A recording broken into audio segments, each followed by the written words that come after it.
Hello friends, welcome on my YouTube channel Pushpam mathematics. दोस्तों, आज की इस वीडियो में हम बता रहे हैं त्रिभुज का तीसरा पार्ट, जो मैंने पहला पार्ट और दूसरा पार्ट ऑलरेडी डाल दिया है, जिसका लिंक मैंने इस वीडियो के डिस्क्रिप्शन में डाल दिया है। यदि आपने उसको नहीं देखा तो आप जा कर के उसको भी देख सकते हैं।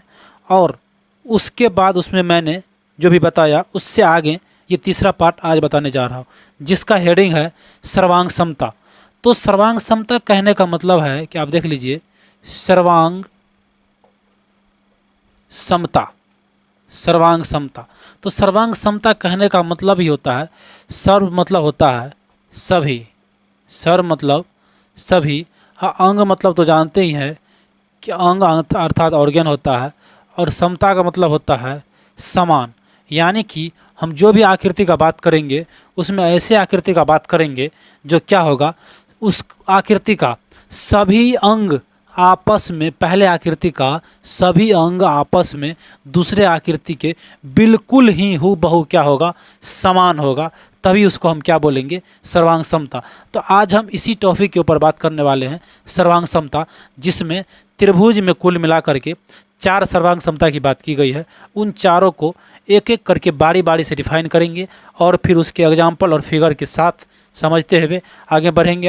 अब यहाँ देखिए, यदि त्रिभुज की सर्वांग समता को डिफाइन करें तो इसे हम कह सकते हैं कि सर्वांग समता के नियम से 2 त्रिभुज सर्वांग सम होंगे यदि और केवल यदि एक त्रिभुज दूसरे त्रिभुज पर इस प्रकार आरोपित किया जा सके ताकि वे एक दूसरे को पूर्ण रूप से ढक सके, तो उसे क्या कहते हैं, सर्वांग समता। आप नॉर्मली आप एग्जाम्पल ले लीजिए, तो सर्वांग समता का मतलब क्या हो गया, ये जैसे सपोज दैट कर लीजिए, मेरा ये पहला हाथ है, इस पर मैंने अपना दूसरा हाथ इस प्रकार से रख दिया कि देख लीजिए 100% ये एक दूसरे को ढक लिया, तो ये हाथ दूसरे हाथ का क्या हो जाएगा, सर्वांग समता हो जाएगा। इस प्रकार से आप कुछ एग्जाम्पल, जैसे यहाँ देख लीजिए सामने में डबल ट्रायंगल बना हुआ है, एक ABC तथा दूसरा DEF। तो इन दूसरों को, दोनों में हम कह सकते हैं क्या कि भुजा AB ये बराबर होगा किसका, DE का, तथा ये भुजा BC बराबर होगा किसका, EF का, तथा भुजा AC बराबर होगा किसका, DF का। जब ये तीनों आपस में एक दूसरे के इस तरह से बराबर होंगे तब त्रिभुज क्या होंगे, समरूप, यानी कि सर्वांग समता। और इसके साथ साथ कोण A बराबर कोण D, कोण B बराबर कोण E, तथा कोण C बराबर कोण क्या होगा, F होगा।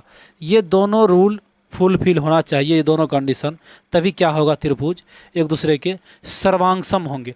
अब है त्रिभुज के सर्वांग समता की कुछ कसौटियाँ, यदि आप इसको लिख लिए या फिर स्क्रीनशॉट भी लेना चाहे ले सकते हैं। इसके बाद हम बात करेंगे त्रिभुज के सर्वांग समता की कसौटियाँ। अब देखिए,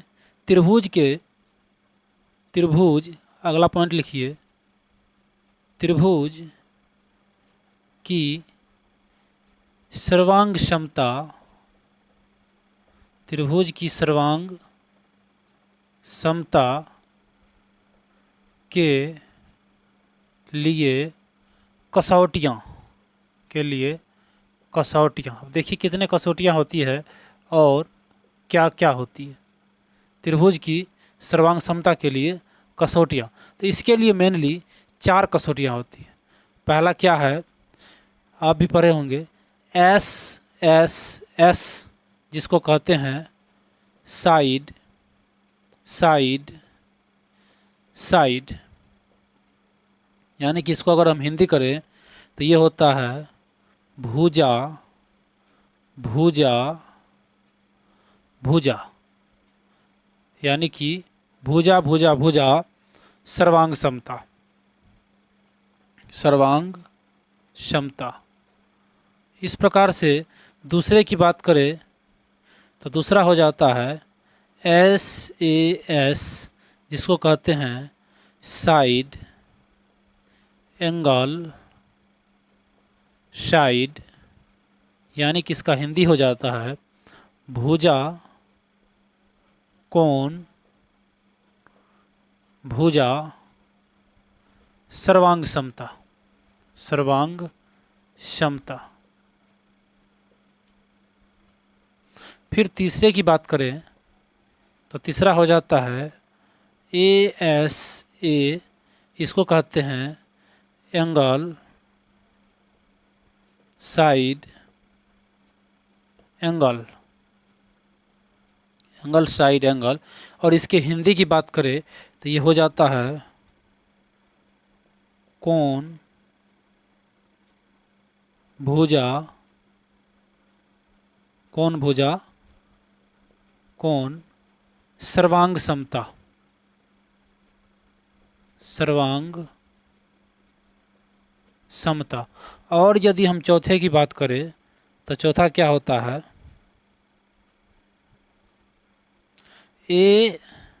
AAS, इसको कहते हैं एंगल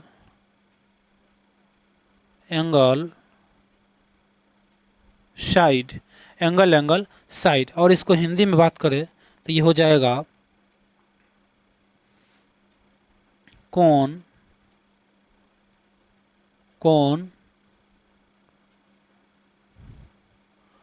भुजा और सर्वांग समता, सर्वांग समता। ये सर्वांग समता के चारों रूल हो गए, इसको आप लिख लीजिए। और हम चारों को एक एक करके बारी बारी से चारों को डिफाइन करेंगे और उसको समझेंगे भी कि ये क्या होता है और इसका कैसा कब लागू होता है और इसका क्या क्या तरीका होता है, इसको पूर्ण रूप से क्लियरली समझेंगे। पहले इसको आप लिख लीजिए या फिर स्क्रीनशॉट भी ले लीजिए। अब देखिए यहाँ पहला दिया हुआ है, अभी लिखे हैं आप SSS सर्वांग क्षमता, सर्वांग समता। तो SSS सर्वांग समता क्या होता है, इसमें कहने का हुआ कि यदि एक त्रिभुज दूसरे त्रिभुज के तीनों भुजाओं के बिल्कुल ही बराबर हो तो वह क्या होता है SSS सर्वांग समता कहलाता है। तो इसको आप डिफाइन कर सकते हैं, यदि एक त्रिभुज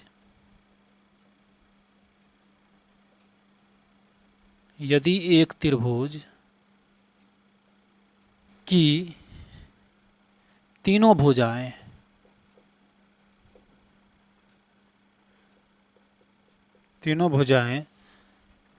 दूसरे त्रिभुज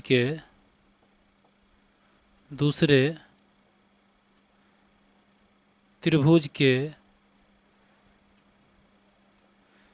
तीनों भुजाओं के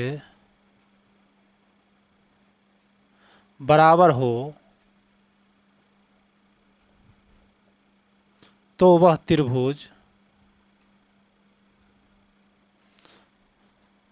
एक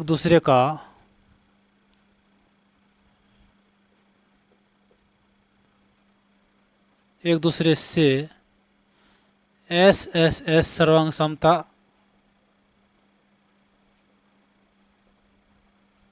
से सर्वांग सम होते हैं, सर्वांग सम होते हैं। यहाँ आप फिगर में देख सकते हैं कि ये दोनों त्रिभुज एक दूसरे के किस प्रकार से 100%, यानी कि SSS कहने का मतलब ही हो गया कि ये दोनों त्रिभुज एक दूसरे की तीनों भुजा, यानी कि पहला भुजा दूसरे त्रिभुज के पहले भुजा, फिर दूसरा भुजा दूसरे त्रिभुज के दूसरा भुजा, और तीसरा भुजा दूसरे त्रिभुज के तीसरे भुजा के बिल्कुल 100% बराबर है, तब वह क्या हो जाएगा SSS सर्वांग समता। इस प्रकार से अब दूसरा भी लिख लीजिए आप, दूसरा भी लिखाए थे SAS सर्वांग समता, SAS सर्वांग समता। इसमें भी आप कह सकते हैं, क्या कह सकते हैं कि यदि एक त्रिभुज की तीनों भुजाएं, दो भुजाएं, यदि एक त्रिभुज की दो भुजाएं और एक कोण दूसरे त्रिभुज के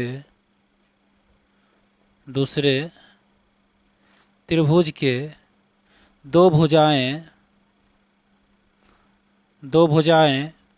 और एक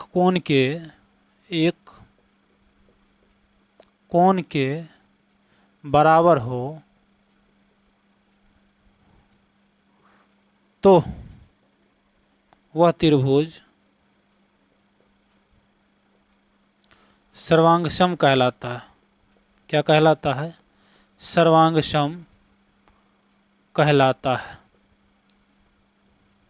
इसका भी आप फिगर देख सकते हैं, यहाँ पर फिगर दिया हुआ है कि ये दोनों त्रिभुज क्या है कि इसमें दो भुजा ऐसे ऐसे एस कहने का मतलब ही हो गया कि, और इसमें देखिए लिखने का तरीका क्या है, एस ए एस। इसका कहने का मतलब हुआ कि पहला भुजा, उसके बाद दूसरा कोण यानी कि ये बीच का कोण, और तीसरा भुजा, ये इस तरह से अगर बराबर है तब वह दोनों त्रिभुज क्या होगा, एक दूसरे का समरूप होगा। दूसरा त्रिभुज का भी वही कि पहला भुजा, बीच में आना चाहिए कोण, और लास्ट वाला फिर भुजा, यानी कि इस तरीका से यदि दोनों त्रिभुज सर्वांगसम है तब ये क्या होगा, ऐसे एस सर्वांग समता से त्रिभुज क्या हो जाएगा, सर्वांगसम हो जाएगा। इस प्रकार यदि आप दोनों को लिख लिए हैं तो अब हम बात करेंगे तीसरे की ओर। अब तीसरा दिया हुआ है ASA सर्वांग क्षमता।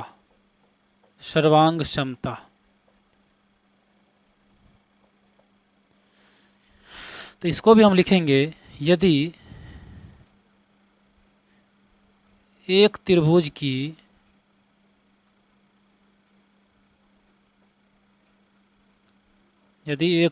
की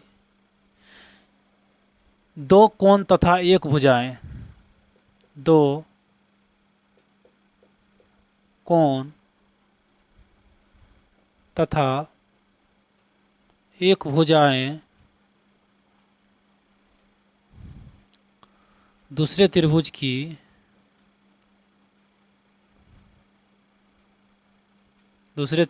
की दो कोण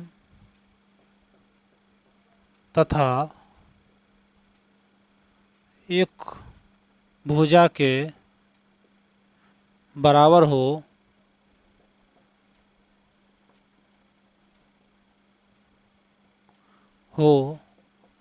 तो वे त्रिभुज सर्वांगसम होते हैं।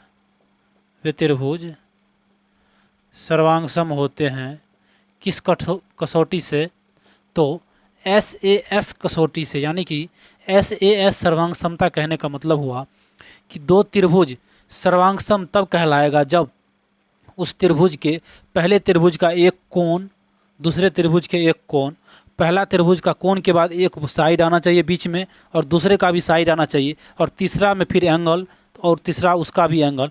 यानी कि इस तरह से यदि दो त्रिभुज सर्वांगसम है तब वहाँ पर कौन सा कसौटी फॉलो होगा, ASA सर्वांग समता का। इस प्रकार से आप चौथा लिख लीजिए। चौथा में क्या होता है, AAS सर्वांग समता। इसमें पहले दो एंगल आएगा और फिर एक साइड आएगा, सर्वांग समता। इसको डिफाइन करेंगे, यह होगा कि यदि एक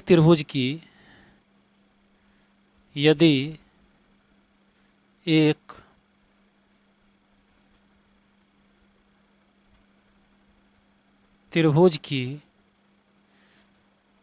दो लगातार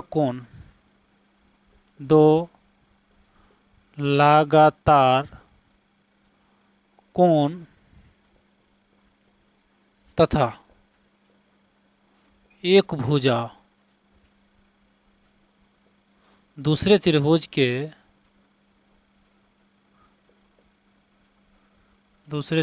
के दो कोण, या लगातार लिख लीजिए, लगातार दो कोण तथा एक भुजा के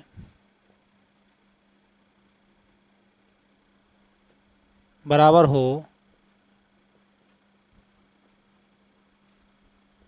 हो तो वे त्रिभुज क्या होंगे, सर्वांगसम होंगे।